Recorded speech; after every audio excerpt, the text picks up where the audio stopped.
Goeiemôre. Dit is Woensdag 31 Desember 2025 en ek groet julle hartlik hier vanaf die walle van die Groot Rivier. Er is net so 'n klein tegniese probleempie waarna ek ook aandag gegee het, maar uit die aard van die saak is ons op die lug vanoggend as die laaste dag van 2025. En ek wil julle almal herinner daaraan dat ons vanaand 'n oujaarsaand bosberaad het vanaf 7:00 en ons gaan gesels oor 'n paar dinge. Die oujaarsaand bosberaad vanaand 31 Desember om 7:00. En ons gaan 'n bietjie 'n SBB terugblik doen oor 2025 en wat is die verwagtinge vir 2026? En wat voorlê. En wie weet, dalk is daar 'n verrassing of twee ook hier ter sprake, maar neem net kennis dan van ons bosberaad vanaand. 'n Baie spesiale enetjie om die jaar mee af te sluit en vir al diegene wat nie meer noodwendig uitgaan op 'n oujaarsaand om môreoggend die vuurwerke te sien en dan uit die aard van die saak die son te sien opkom nie. Ons is nou al 'n bietjie verby daardie tyd, maar ons gaan dit nogtans hier op die kanaal geniet. Nou ja, ek het maandag aand in die bosberaad het ek oor Rusland spesifiek gepraat. Ons het gehoor dat daar NATO 'n aanval was van 91 drones op president Putin se huis en natuurlik uit die aard van die saak sal daar sekerlik een of ander vorm van reaksie wees. Maar vanoggend op 'n heel ander onderwerp wil ek so 'n oombliekie stil staan en dit is potensiële wêreldsituasies wat aan die ontwikkel is. En ek wil heel eers kyk na die China-Taiwan situasie. Dit is so dat Amerika het in die omgewing van $15 miljard in wapentuig aan Taiwan gegee. En natuurlik is China nie baie gelukkig oor dit wat daar gebeur het nie. En China is besig om sy magte op te bou. En China het dan ook besig met militêre oefeninge reg rondom die eiland van Taiwan. Of dit net 'n magsvertoon is op hierdie stadium, weet ek nie, maar stadig maar seker is dinge besig om te ontwikkel na 'n oorlogssituasie daar. Dan het China aangekondig dat in 2030 sal Taiwan deel wees van China, ongeag watter manier hulle dan gebruik om daarby uit te kom.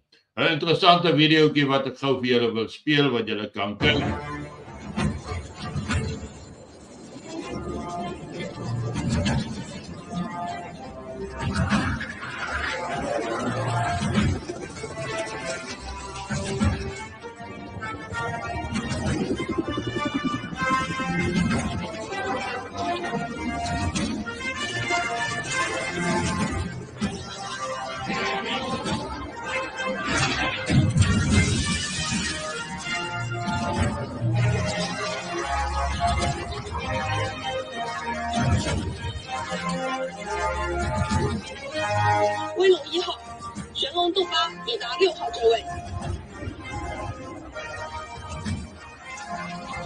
威龙1号车站已全面接通。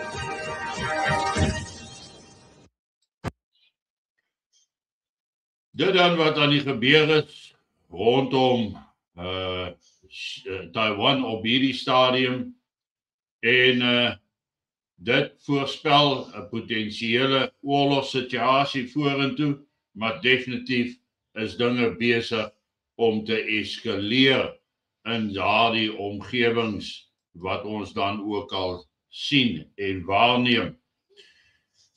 Dan 'n verdere situasie wat aan die ontwikkel is natuurlik daar in die Midde-Ooste en Hoe waar dit is, sal ons moet kyk. Ek is nie 100% seker nie, maar daar word gepraat dat daar opstande nou dwars oor Iran aan die gebeur is.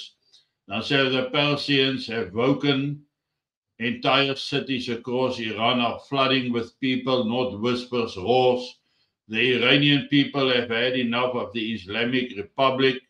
Mass protests are erupting across major cities calling to end the Islamic Revolution and free the nation.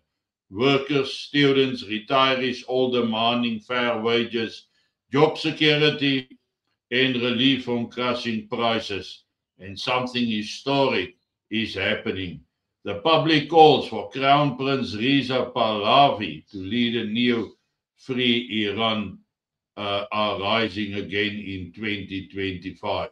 The silence is broken, the fear is fading. Khamenei's grip is cracking. This is not a moment, this is a movement. En dan sal 'n mens natuurlik die beeldmateriaal daarmee saam sien van massa-optogte in Iran. En soos ek gesê het, ek weet nie hoe akkuraat hierdie beriggewing is nie, maar daar's al hoe meer berigte wat deurkom, beeldmateriaal van verskeie kanale wat rapporteer hieroor. So op die ou einde van die dag kan ons maar net wonder oor wat daar gaan gebeur en wat gaan die huidige vlootoefeninge wat Iran saam met Suid-Afrika kom uitvoer, Suid-Afrika en Rusland, wat en hoe gaan dit in gedrang kom by hierdie nuwe interne verwikkelinge. Ons moet egter aanvaar dat die Iranse revolusionêre wag nie net hierdie dinge stil gaan aanvaar nie. Dat is waarskynlik bloed in die proses gaan sien in Iran, indien hierdie opstand dan die waarheid is.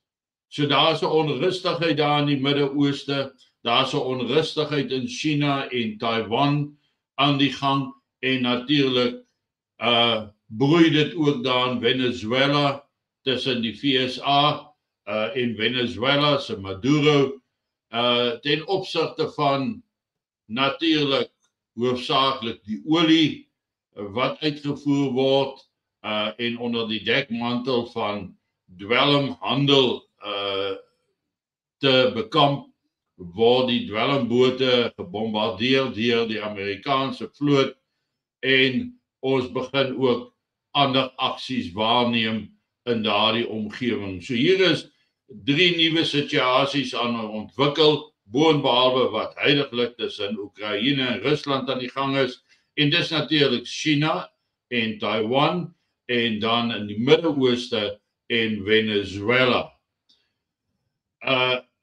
Dit dui vir my op 'n toename in potensiële konfliksituasies wat in 2026 werklik na vore kan kom.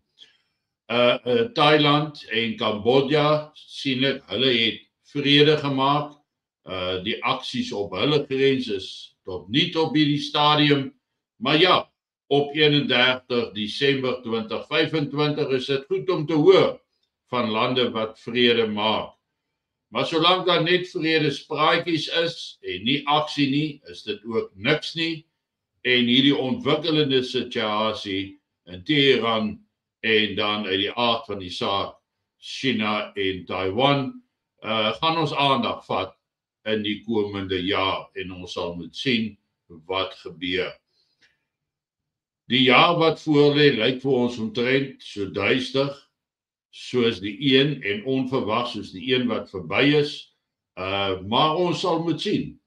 Intussen, julle moet 'n wonderlike dag hê en geniet hierdie laaste dag van 2025 en onthou, moenie vergeet om vanaand in te skakel na ons oujaarsaand bosberaad nie.